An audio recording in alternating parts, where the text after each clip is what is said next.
8년도 처음으로 맞이하는 이 안식일, 이전에 나오신 여러분, 우리 하나님의 귀한 은혜로 다시 한번 복 받으시고 첫 안식일 주의 성전에서 예배 드린다 하는 그 부분에 있어서 의미를 부여하시게 되기를 바랍니다. 오늘 이 시간에는 특별히 그 시내산에서 선포되어진 하나님의 십계명을 공부할 차례인데 또 나름 의미가 있다 생각이 되어집니다. 이미 여러분들이 다 알고 있는 내용이지만 다시 한번 우리가 십계명을 묵상하게 될 때에 하나님의 백성의 본분을 지켜나가는 그러한 어떤 그 다짐으로 새해를 시작하는 것은 참 의미가 깊다 생각이 되어집니다. 성경을 보게 되면 하나님의 여러 율법이 나오는데 도덕법이라고 말하는 십계명이 나오고 의식법이라고 말하는 의문의 율법, 그 다음에 시민법, 건강법, 이러한 법이 하나님께서 하나님의 백성들에게 주어진 법입니다. 모세는 대중 앞에서 율법을 되풀이하여 말한 후에 하나님께서 자기에게 주신 모든 율법, 규례, 법도와 희생제도에 관한 모든 규칙을 기록하는 일을 완성하였다. 성경을 보게 되면 여러분들이 율법이라고 하는 말도 나오고 율례와 법도라고 하는 말도 나오고 규칙이라고 하는 말도 나오는데 우리가 쉽게 그냥 구분한다고 하면 율법이라고 하는 것은 그냥 헌법으로 좀 이해를 하시면 좋겠고 율례와 법도는 시행 규칙으로 이해를 하시면 그렇게 크게 벗어나지 아니할 거라 생각이 듭니다. 여기에 있는 말씀을 보게 되면 모세는 하나님께서 그에게 명하신 대로 하나님께서 그들에게 요구하시는 것이 무엇인지에 대하여 상세한 교훈을 주는 율례와 법도를 기록하라는 명령을 받았다. 십계명이 있는데 이것을 더 상세하게 백성들에게 전달하기 위하여 하나님께서 율례와 법도를 기록하도록 명령하셨다 이거죠. 하나님께 대한 의무와 인간 상호 간의 의무와 이방인에 대한 의무에 관한 이 지시들은 십계명의 원칙이 확대된 것에 지나지 않았으며 아무도 오해할 필요가 없을 만큼 구체적으로 자세하게 주어졌다. 그것들은 돌비에 새겨진 열 교훈들의 신성함을 수호하기 위하여 계획된 것이다. 이렇게 이해하시면 돼요. 율법이 그렇구나. 율례와 법도가 그런 것이구나. 하나님께서 하나님의 백성들에게 주신 십계명을 확대 해석해 놓은 것이 율례와 법도다. 만일 사람이, 이제 우리가 한번 생각해 볼 수 있는 말씀을 여러분들에게 던져드립니다. 만일 사람이 타락한 후에 아담에게 주셨고 노아가 보존했고 아브라함이 준수했던 하나님의 율법을 그대로 지켰더라면 할례 의식은 조금도 필요 없었을 것이다 그랬어요. 지켰더라면 할례 의식은 필요 없었을 것이다. 하지만 지키지 않았기 때문에 또 다른 제도가 생겨나요. 또 다른 제도가. 그 다음 말씀 보면 만일 아브라함의 후손들이 할례가 그 표징이 된 언약을 지켰더라면 그들은 우상 숭배에 유혹당하지 않았을 것이며 애굽에서 노예 생활의 고통을 겪을 필요도 없었을 것이다. 그들의 마음에 하나님의 율법을 간직하고 있었더라면 시내산에서 율법이 선포되거나 또한 그것이 돌비에 새겨질 필요도 없었을 것이다. 이미 그들 심령 가운데 새겨진 율법이 그냥 지켜졌더라면 돌비에 새기어서 백성들에게 전달하는 그러한 십계명이 주어지지 않았을 것이다. 그 다음에 그리고 백성들이 십계명의 원칙들을 실천했더라면 모세에게 주어진 부가적 지시의 필요도 없었을 것이다. 십계명이 주어졌을 때 십계명만 잘 지켰더라면 이 부가적인 율례와 규칙들이 또다시 이렇게 만들어져 가지고 백성들에게 선포되지 않았을 것이다. 우리가 하나님께 불순종하면서 죄를 지으면 지을수록 하나님께서는 정말 우리를 하늘로 인도하기 위하여, 바른 길로 인도하기 위하여 부가적인 율법들을 계속 제공하는, 점점 복잡해지는 거예요. 그렇죠? 아주 단순하게 우리가 하나님의 말씀이 양심적으로 지켜진다고 하면 아주 간결한 신앙생활을 할 수 있음에도 불구하고 오늘날 하나님의 잔소리가 더 많아야만 이해가 돼요. 한번 딱 설명하면 이해할 수 있는 그것도 이해가 안 되니까, 자꾸 불순종하니까 여러 번 다각도로 이야기해야 이 사람들이 이해하고 받아들이니까 이렇게 진행되었다라고 증언하고 있는 것입니다.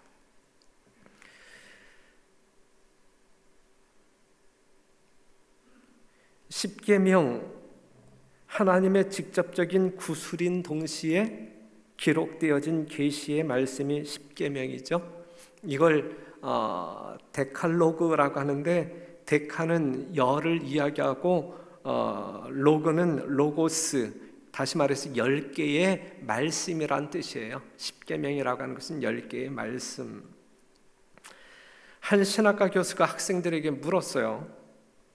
왜 십계명이, 왜 계명이 10개밖에 없는 줄 아느냐? 그때에 한 학생이 대답하기를 사람이 만들지 않고 하나님이 만드셨기 때문입니다 라고 대답을 했어요. 그것이 열이란 숫자와 무슨 상관이 있는가 라고 물었더니 사람이 만들었으면 틀림없이 10가지도 더 될 겁니다. 복잡한 사람들이, 오늘날 사람들, 이 복잡한 사람들이 만들었으면 이 계명이 훨씬 더 복잡하게 만들어졌을 것이다. 하나님은 단순하지만 10개의 계명 속에 아주 완벽한 의미를 담아서 우리들에게 계명으로 주셨다, 이것입니다. 출애굽기 20장 1절에서 2절에 있는 말씀을 다 같이 한번 읽어봐요. 시작.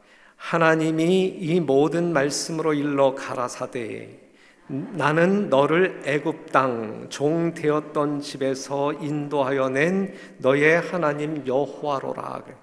하나님께서 십계명을 반포하시기 전, 제1계명을 선포하시기 전에 먼저 하나님이 어떠한 분인지, 지금 율법을 반포하는 하나님이 어떠한 분인지를 설명하고 있는데, 소개하고 있는데, 뭐라고 소개하고 있냐면 나는 너를 애굽 땅 종되었던 집에서 인도하여 낸 너의 하나님 여호와로라 그랬어요. 어떠한 하나님이란 이야기예요? 지금 2절에서 말하고 있는 이 하나님은 어떠한 하나님이란 이야기예요? 여러분들을 종의 신분에서 자유인으로 건져내신 구속주 하나님이시다라고 하는 사실이죠. 여러분들을 죄의 세상에서 하늘 백성으로 건져내기 위하여, 구하기 위하여 십자가에 죽으신 하나님이시다라고 하는 사실을 이야기하고 있어요. 그 하나님이 십계명을 선포하고 있는 거예요. 여러분들을 구속하신 하나님이 여러분들에게 법령을 선포하고 있는 것입니다. 그래서 하나님의 계명은 구속의 하나님이 누구에게 주는 계명이에요? 구속받지 못한 사람에게 주는 계명이면 구원받은 사람들에게 선포하는 계명이에요. 하나님의 계명은 하나님의 백성들에게 주어지는, 선포되어지는 계명이에요. 하나님을 믿지 아니하는 사람들에게 하나님의 계명이 선포되어져야 할 이유가 없어요. 그렇죠? 여기 있는 말씀을 보게 되면 하나님의 계명은 구속받은 사람들에게 주신 것이다. 그렇기 때문에 하나님의 계명은 구속을 경험한, 그리하여 하나님의 사랑과 은혜를 아는 사람들만이 하나님의 계명에 순종하고자 하는 갈망이 있을 것이고, 또한 지키기로 선택할 것이고, 그 다음에 지킬 수 있는 것입니다. 아셨죠? 예. 하나님의 계명이라고 하는 것은 구속받은 사람들에게 하나님께서 주신 기별이에요. 그리고 그 하나님은 구속받은 백성들에게 순종을 요구하셔요. 그런데 하나님의 은혜와 사랑을 경험한 사람들은 하나님의 법도대로 살아야 되겠다라는 이 심령 속에서 이 갈망이 생겨요. 그리고 지키기로 결심합니다. 하지만 지킬 수 없어요. 지킬 수 없어요. 지킬 수 없는 우리들에게 하나님께서는 능력으로 함께 하심으로 말미암아 지킬 수 있게 하시는 거예요. 이게 하나님과 우리 사이에 주어진 이 계명의 역할입니다. 신명기 6장 24절, 여호와께서 우리에게 이 모든 규례를 지키라 명하였으니, 지키라 명하였어요. 그렇죠? 우리는 그 명함에 순종해야 할 의무가 있어요. 하나님과 관계되어진 사람이라고 하면, 하나님과 무관한 사람이라고 하면 하나님께서 지키라 한다 할지라도 안 지키면 돼. 그죠? 하지만 우리는 하나님의 은혜로 말미암아 구원받은, 그래야 하나님을 섬기는 하나님의 백성들이기 때문에 하나님께서 지키라 명하였으면 우리는 지켜야 되는 거예요. 그런데 더 정확한 말은 아까도 말씀드렸지만 지키고자 하는 갈망의 마음이, 정말 기쁨으로 지키고자 하는 갈망의 마음이 하나님의 백성들에게 있는 게 맞는 거예요. 네. 이는 우리로 우리 하나님 여호와를 경외하여 항상 복을 누리게 하기 위하심이며, 또 여호와께서 우리로 오늘날과 같이 생활하게 하려 하심이라. 우리가 그 명하신 대로 이 모든 명령을 우리 하나님 여호와 앞에서 삼가 지키면 그것이 곧 우리의 의로움이니라 할지니라 그랬어요. 하나님이 우리에게 율법에 대한 순종을 명하시는 것은 여러분들로 하여금 무엇을 누리게 하도록 하기 위함이에요? 복을 누리도록 하게 하기 위함이다라고 하는 사실. 그러니까 하나님의 말씀대로 순종하여 복을 누리지 못하는 사람 이 세상 천지에 아무도 없어요. 하나님의 말씀에 순종하는 것 자체가 복이에요. 그 복 자체가 영원한 생명이에요. 그것이 하늘이에요. 네. 그 다음에 하나님의 율법에 명한 대로 삼가 지키면 그것이 곧 우리의 의로움이란 말씀하고 있어요. 하나님의 율법은 하나님의 품성, 하나님의 품성은 하나님의 의, 하나님의 능력으로 말미암아 우리의 삶 가운데서 하나님의 계명이 지켜질 때, 그렇기 때문에 그것이 우리의 의로움이 된다라고 하는 사실이죠. 그 의가, 이 하나님의 귀하신 은혜로 말미암아 그 의가 우리의 삶 가운데 나타날 때 그 백성들이 하늘을 기업으로 얻을 수 있는 거란 말이죠.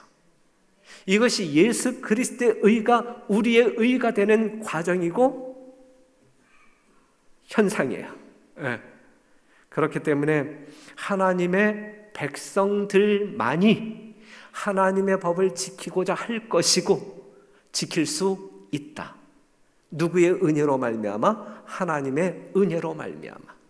하나님의 백성이 아닌 사람들, 예수 그리스도의 은혜와 사랑을 경험하지 못함으로 말미암아 거듭나지 아니한 영혼들은 하나님의 말씀을 지키고자 하는 갈망의 마음조차 없고, 그 다음에 남 따라 지키려고 애를 쓴다 할지라도 지킬 수 없는 것이 하나님의 진리예요. 그렇기 때문에 구속받은 사람들은, 그리스도의 십자가로 말미암아 구원받은 사람들은 우리의 심령 가운데에서 진리를 사모하는, 하나님의 거룩한 말씀대로 순종하고자 하는 이 열정의 갈망이 있는 것이 거듭난 사람의 특징 중에 하나다라고 하는 사실이죠. 만약에 그러한 갈망이 오늘 이 시간 우리의 심령 가운데에서 작용하지 아니한다고 하면 우리는 감히 거듭난 사람이라고 말할 수 있을까? 그것은 성서적인 논리에 맞지 않아요. 자, 그래서 하나님께서는 여러분들에게 어떠한 계명을 주셨냐면 3절 다 같이 시작. 너는 나 외에는 다른 신들을 내게 있게 말지니라 그랬어요. 너는 나 외에는 다른 신들을 내게 있게 말지니라. 왜 우리 하나님은 여러분들에게 나만 제발 생각하라고 이야기할까? 왜 나만 섬기라고 이야기할까? 그만큼 이기적인 하나님이신가? 왜 그랬어요? 왜? 다른 신들은 존재하지 아니하니까. 하나님께 나 외에는 다른 신들을 내게 있게 하지 말지니라 말씀하시는 이유는 하나님 말고 다른 신이 이 우주에 존재하지 아니하니까. 오직 하나님만이 우리의 창조자로 경배받으시기에 합당한 신이시니까. 다른 어떠한 신도 존재하지 아니하니까. 그러면서 사람들이 착각해서 이러한 존재가 신인 줄 알고 찾아가는 그것을 참 경계하기 위하여 우리 하나님께서는 이러한 계명을 우리에게 주고 있는 것입니다. 신명기 4장 39절 그런즉 너는 오늘날 상천하지에 오직 여호와는 하나님이시요 다른 신이 없는 줄을 알아 뭐하고 명심하고. 상천하지에 여호와 하나님 말고 다른 신은 존재하지 않아요. 그럼에도 불구하고 다른 신을 섬기는 것은 이것은 참 성경에서 뭐라고 이야기해요? 어리석은 사람이라고 해요. 하나님이 없다는 자는 어리석은 자라고 이야기해요. 그러면 여러분들이 이 제1계명 앞에서 어떠한 말씀을 또 들어야 되느냐면 이스라엘아 들으라 우리 하나님 여호와는 오직 하나인 여호와이시니 너는 마음을 다하고 성품을 다하고 힘을 다하여 내 하나님 여호와를 사랑하라 그랬거든요. 이건 변함없는 가장 중요한 강조하는 계명이거든요. 이것이 하나님과 나 사이에 자연스러운 그러한 모습이어야 되는 것이거든요. 부분적인 마음 들여서는 안 되는 거예요. 마음을 다하고 성품을 다하고 힘을 다하여 내 하나님을 사랑하라라고 하는 의미가 무엇인지 깨닫고 이 안식일을 보내는 여러분과 제가 되기를 간절히 바랍니다. 정말 얼마나 귀한 계명입니까? 영원하시고 자존하시고 지음을 받지 않으신 분이시며 만물의 근원이시여 보존자이신 여호와께서만 오직 그만 최고의 존경과 경배를 받으실 자격이 있으시다. 최고의 존경. 이 안식일 하나님을 경외하기 위하여 이 자리에 앉아있는 성도 여러분, 최고의 경외심, 이루 말할 수 없는 거룩한 경외심을 가지고 하나님을 높이 드는 것이 진정한 예배라고 말할 수가 있는 것입니다. 사람은 어떤 다른 대상물에게도 그들의 애정과 봉사의 첫째 자리를 주는 것이 금지되어 있다. 하나님께 대한 우리의 사랑을 감소시키거나 마땅히 그분께 드릴 봉사에 방해가 되는 것을 우리 마음속에 품는다면 우리는 그것을 신으로 만드는 것이 된다 그랬어요. 그래서 여러분들의 마음속에 여러분들의 삶의 현장에 하나님 이외에 어떠한 것도 있게 하지 말라. 품지도 말라. 더 사랑하는 것이 있게 하지 말라. 이것이 첫째 계명을 준수하는 사람들의 모습입니다. 이렇게 하나님을 경외하는 여러분과 제가 되기를 간절히 바랍니다. 최고의 자리, 최고의 경외심을 가지고 우리가 이 안식일 하나님을 경배한다고 하면 얼마나 하나님께서 기뻐하실까? 여러분들을 이렇게 바라보시는 하나님의 마음은 얼마나 흥분되는 안식일일까?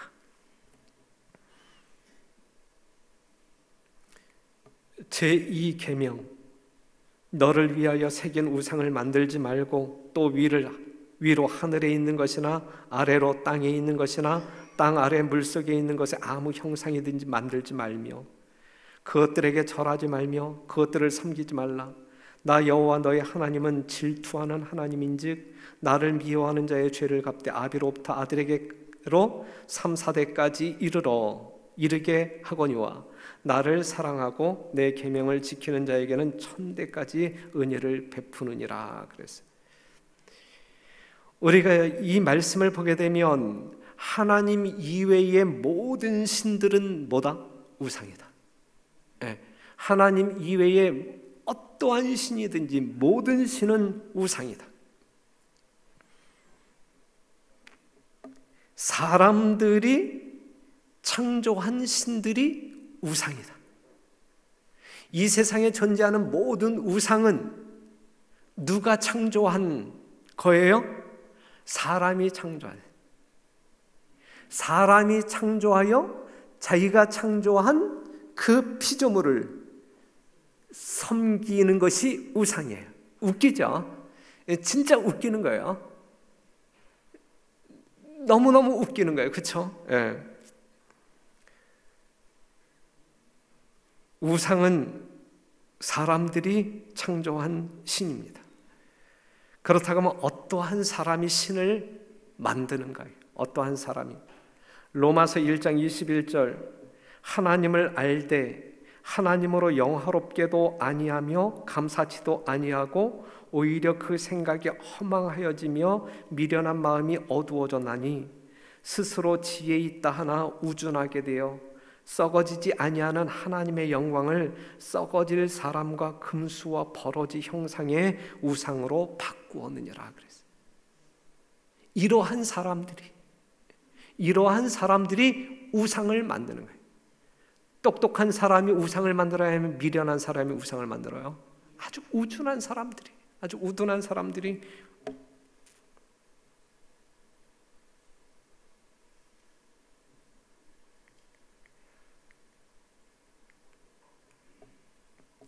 하나님 이외의 신들은 피조물인 사람이 창조한 피조물의 피조물입니다. 이게 우상이에요.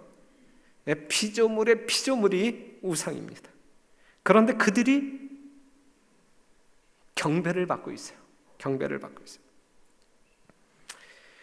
이러니 우상을 만들어 경배하는 사람들보다 더 어리석은 사람이 세상 천지에 있을까? 자기가 만든 우상을 섬기는 사람들보다 더 미련한 사람들이 세상 천지에 있을까? 우상이 비록 하나님을 상징하는 형상일지라도 그것은 하나님께 대한 개념을 저하시킵니다. 아무리 금으로 만든 송아지가 애굽에서 건져낸 하나님이라고 외쳐댄다 할지라도 그것은 하나님이 송아지라고 하는 그 개념 이상의 의미가 전달되지 않아요. 창조주 하나님을 뭘로 전락시켜요? 송아지로 전락시켜요. 아무리 황금으로 만든다 할지라도 다이아몬드로 만든다 할지라도 그것은 송아지일 뿐이지 여러분들을 구속하신 창조하신 하나님이 아니란 말씀이죠. 영원하신 하나님을 세상의 물질로 대표해 보려는 시도는 하나님께 대한 개념을 저하시킨다. 영원하시고 완전하신 여호와께로부터 돌아선 마음은 창조주께보다는 오히려 그가 만드신 피조물에게 더 끌리게 된다. 그리고 하나님께 대한 개념이 저하되면 사람도 타락하게 될 것이다. 그래서 하나님의 가치를 인정하고 그 하나님을 존경하여 사랑하게 될 때 우리는 잃어버린 하나님의 형상을 되찾을 수 있는 것이지, 우리가 하나님보다 하나님이 창조한 피조물에게 마음이 끌린다라고 하게 되면 우리의 마음은 저하되고 결국은 타락하게 될 것이다 라고 하는 사실입니다. 사람을 동물로 표현하는 것이 띠예요. 띠. 여러분들은 무슨 띠예요? 저는 쥐띠인데, 쥐띠. 저는 쥐 같은 사람이에요. 올해는 무술년 황금 개띠. 아무리 황금자가 붙어도, 아무리 황금이란 말이 들어가도 뭐예요? 개. 아무리 황금이란 말이 들어가도 개다, 개. 개는 명랑하고 책임감과 충성심이 강해 인간의 가장 좋은 친구로 꼽힌다. 그래서인지 개띠에 태어난 사람들은 책임감도 강하고 다양한 상황에 적응력도 좋다. 맞아요, 틀려요? 사람을 뭘로 대입을 하는 거예요? 예? 짐승으로 짐승으로. 또 이 겟띠의 사람들은 애정이 많고 대인관계가 좋아 리더로서 두각을 나타내는 이들이 많다 그랬는데, 겟띠 한번 손 들어봐요. 겟띠. 겟띠.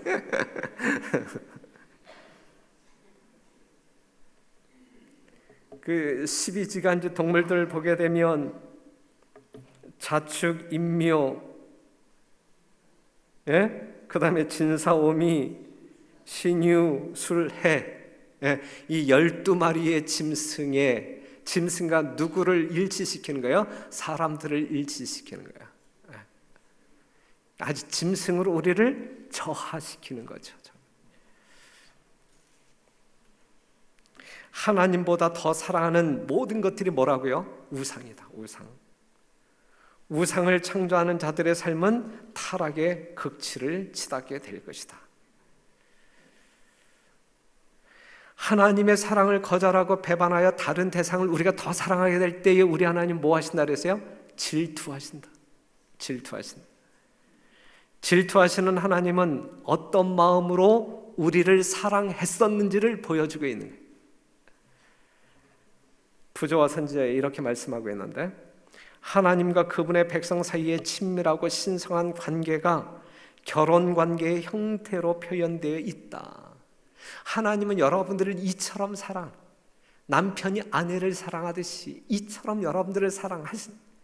그런데 우리가 하나님이 아닌 다른 우상을 숭배하게 될 때에 그것은 영적 간음으로써 그것에 대한 하나님의 불쾌히 여기심을 질투라고 표현하는 것은 적절한 말이다 그랬어요. 우리 하나님의 질투를 유발시키지 않는, 오직 하나님과 아름다운 사랑의 관계를 유지하는 여러분들 되어서 이 안식일이 여러분들에게 복되고 하나님께 큰 영광과 기쁨을 돌리는 여러분들이 되기를 간절히 바랍니다. 진정한 하나님의 피조물, 하나님이 말할 수 없이 사랑하는, 그래야 여러분들 심령 가운데 하나님 이외에 어떠한 것도 우선적인 자리에 내어놓지 말게 되기를 바라고, 양보하지 말게 되기를 바라고, 가장 중요한 자리, 여러분 전부의 마음 가운데 오직 하나님의 사랑으로 가득 채워지는 그러한 삶을 영위해 나가게 되시기를 간절히 바랍니다. 나를 미워하는 자의 죄를 갚되 아비로부터 아들에게로 3, 4대까지 이르게 한다. 이 말씀이 무슨 말이냐면, 자녀들이 부모의 비행의 결과로 고통을 당한다는 이야기예요.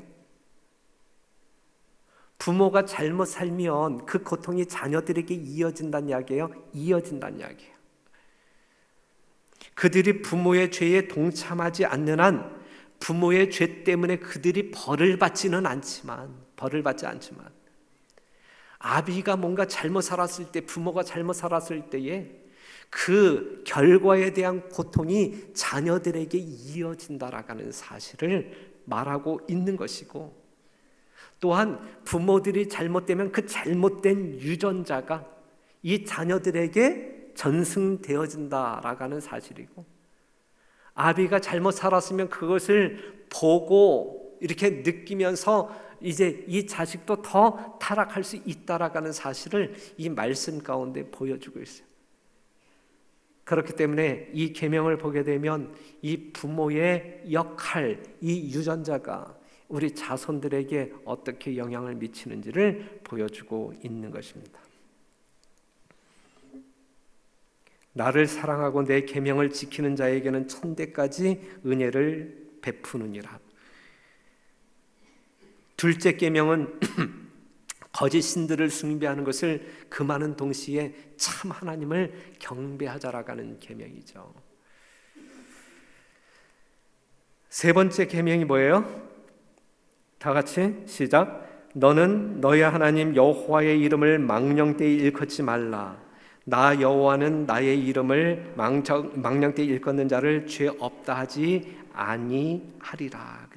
하나님의 이름을 뭐 하지 말라고요? 망령되이 일컫지 말라. 시편 111편 9절에 있는 말씀, 여호와께서 그 백성에게 구속을 베푸시며 그 언약을 영원히 세우셨으니 그 이름이 어떻다고요? 거룩하고 지존하시도다. 거룩하고 지극히 거룩하고 지존하신 하나님의 이름을 망령되이 일컫지 말라 그랬어요. 이게 무슨 말이에요? 세 번째 계명은 우리가 거짓 서약을 한다고 하면 하나님의 이름을 망령되이 일컫는 것이라 분류하고 있어요. 일반적인 맹세를 이 계명은 금하고 있어요. 우리로 하여금 하나님의 이름의 존엄한 뜻을 생각지 않고 경솔하고 부주의한 태도로 그 이름을 쓰는 것을 금하고 있어요.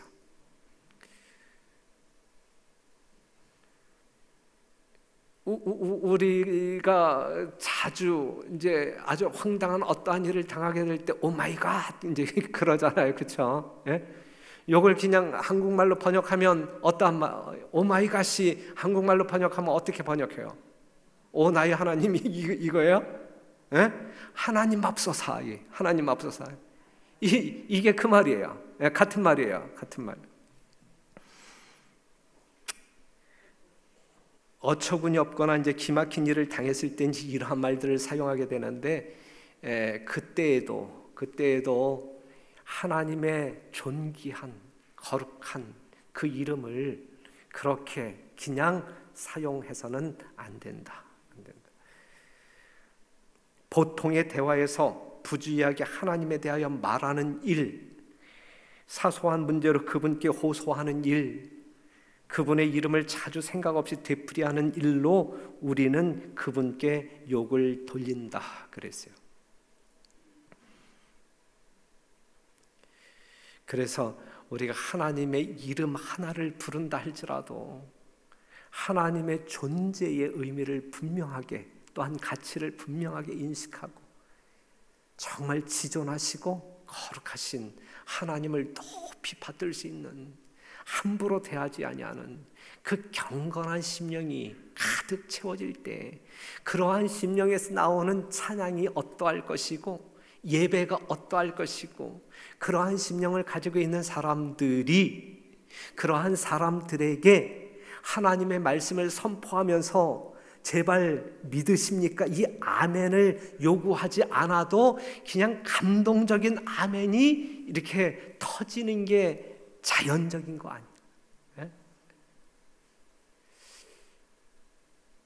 아멘입니까? 이렇게 그냥 쥐어짜가지고 이 아멘 소리를 하나님께 돌려드린다라고 하게 되면 그게 하나님께 영광이 될까? 그게 정말 우리의 심령 가운데 뭔가 감동이 있어서 아주 존귀한 하나님 앞에 정말 감사의 마음으로 또한 우리가 순종하게 따라가는 의지로 정말 이렇게 표현하게 될 때에 그게 하나님께 영광이 되는 것이고 예배가 되는 것인데 우리는 아멘 소리가 없어요. 아멘 합시다. 제발 아멘 좀 합시다. 아멘? 그러면 그때 가서 이제 어거지로 이제 아멘. 이러한 예배의 장면을 우리 하나님께서 보실 때에 어떠한 마음이 드실까? 어떠한 마음이? 예. 이 강제적인 순종, 마음에 없는 것을 이렇게 받아내는 그것으로 하나님께서 영광을 받으실까? 아니거든요. 그래서 2018년도에는 우리가 어떤 그 예배를 드리는 예배자로서의 마음을 다시 한번 다잡고 정말 진실된 거듭난 자의 거룩한 마음으로 하나님을 경외하는 여러분들이 되었으면 참 좋겠습니다.